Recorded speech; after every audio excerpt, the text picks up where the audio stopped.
दोस्तों, मोहम्मद यूनुस अपने आप को क्या समझता है? चाइना में भीख मांगने के लिए गया और वहाँ नॉर्थ ईस्ट को एक लैंडलॉक कंट्री उन्होंने कह दिया। ये एक देश का मुखिया है जो अलग देश जाता है, चाइना जैसे देश में जाता है भीख मांगने के लिए, कुछ भी बक देता है। और भारत के साथ इनको अच्छा रिलेशन चाहिए। कैसा मुमकिन है?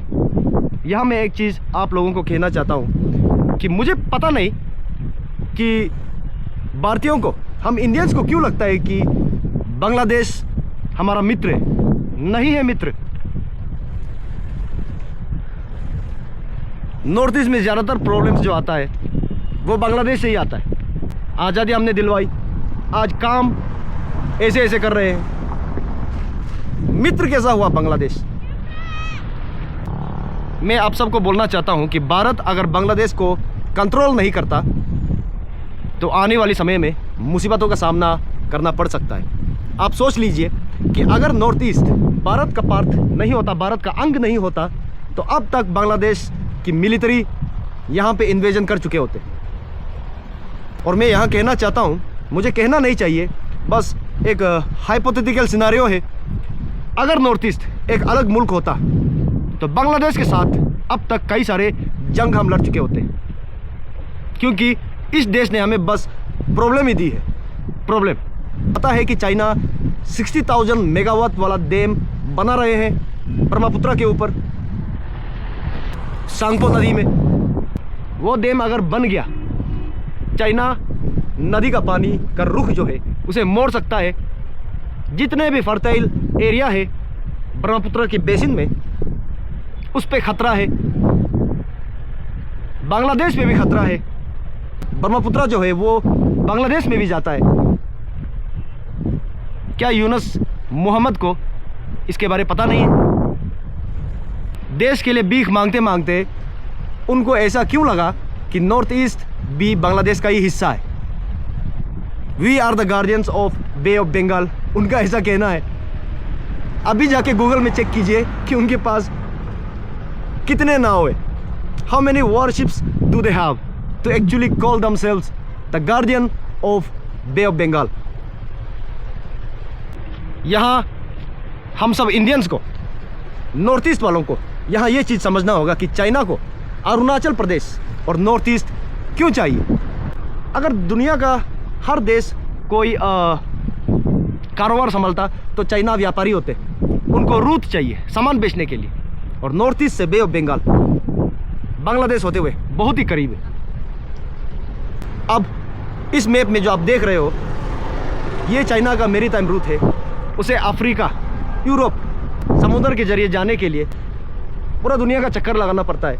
आप देख सकते हो इस मैप में। सोचिए अगर नॉर्थ ईस्ट उनका हिस्सा होता तो उनके लिए कितनी आसानी होती, कितना तेल बच जाता उनका, कितना एनर्जी बच जाता उनका। उस वजह से चाइना को नॉर्थ ईस्ट में पर्टिकुलर इंटरेस्ट है। और एक तो हो गया रूट, और दूसरा हो गया नॉर्थ ईस्ट का रिसोर्स। नॉर्थ ईस्ट में कई सारे नेचुरल रिसोर्स है दोस्तों, और सबसे बड़ा नेचुरल रिसोर्स मैं कहना चाहता हूँ नॉर्थ ईस्ट की नदी है। जितने भी यहाँ नदियाँ हैं उनका बहाव बहुत तेज़ होता है दोस्तों। चाइना एक पावर हंग्री नेशन है।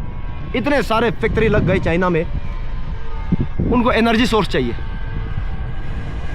और हाइडल पावर, वो दुनिया का सबसे बड़ा हाइडल पावर ब्रह्मपुत्र के ऊपर सांगपो में, वो क्यों बना रहे हैं? उस एनर्जी की डिमांड को पूरा करने के लिए।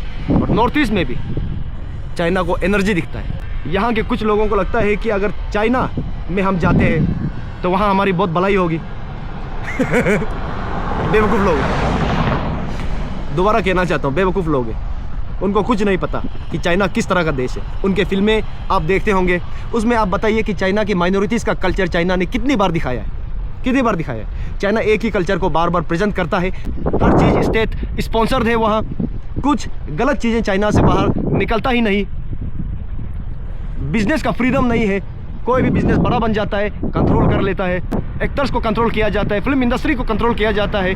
चाइनीज़ गवर्नमेंट के खिलाफ कोई भी आवाज़ नहीं उठा सकता। इस तरह का स्टेट स्पॉन्सर्ड टेरर चाइना में है। और ये बात नॉर्थ ईस्ट के कुछ लोगों को पता नहीं है। और ये बात इंडिया में भी कई सारे लोग हैं जो चाइना का गुणगान गाते रहते हैं। उनको तिब्बत का हिस्ट्री एक बार देखना चाहिए, और भारत में तिब्बत किस तरह से रह रहे हैं, उनका दुख क्या है, उनका पीड़ा क्या है, उस पर एक बार नज़र डालने की ज़रूरत है।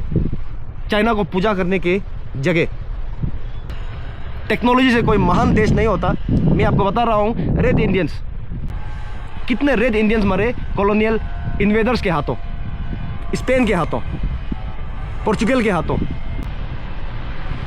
उसमें टेक्नोलॉजी किसके पास ज़्यादा था, कॉलोनियल के पास था या रेड इंडियंस के पास था? टेक्नोलॉजी से कोई देश महान नहीं होता दोस्तों। आप ऐसी गलती कर रहे हो। इंसानों की मानसिकता देखिए, गवर्नमेंट की मानसिकता देखिए, किस तरह की मानसिकता है। चाइना की तारीफ आपको नहीं करनी चाहिए। अगर आप इंडियन हो तो, अगर आप मुसलमान हो तो, वहाँ उइगुर्स पे किस तरह का जुल्म होता है ये पूरी दुनिया को पता है, पूरी दुनिया को पता है दोस्तों। रमज़ान में ज़बरदस्ती उनको खाना खिलाया गया है।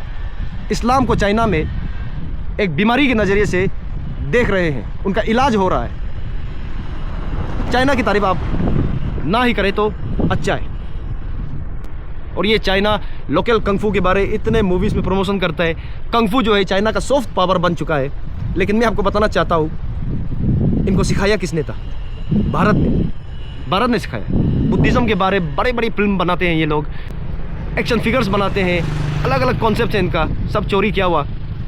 बुद्धिज़्म कहाँ से आया दोस्तों, कहाँ से आया आप मुझे बताइए दोस्तों। 2 दिन से इस आदमी का व्लॉग मुझे परेशान कर रहा है, गुस्सा दिला रहा है मुझे, इसलिए मैं ये व्लॉग बना रहा हूँ। और अब हम लोगों को ये अपनी मानसिकता से निकाल देना चाहिए कि बांग्लादेश हमारा मित्र है। मित्र नहीं है दोस्तों। ट्रेड पॉलिसीज़ पे डिस्कस करता है और पीछे से इलीगल इमिग्रेंट्स भेजता है, वो है बांग्लादेश। बायलैटरल टॉक्स रखने का डोंग करते हैं, लेकिन अंदर ही अंदर भारत से नफरत करते हैं। आप सोशल मीडिया के कमेंट्स को देख लीजिए, उधर के माइनॉरिटीज़ पे जो जुल्म हुआ है उसको देख लीजिए। They don't take the responsibility of the atrocities they are committing against the minorities there. The minorities in fear, in desperate measure for survival, are escaping into northeast. Indian government has to know this fact. Bangladesh is not our friend. It's definitely not our friend. And it's time India must behave like the superpower we already are and exert control on countries that try to disturb our peace, our sovereignty. That is all that I want to say. Thank you very much.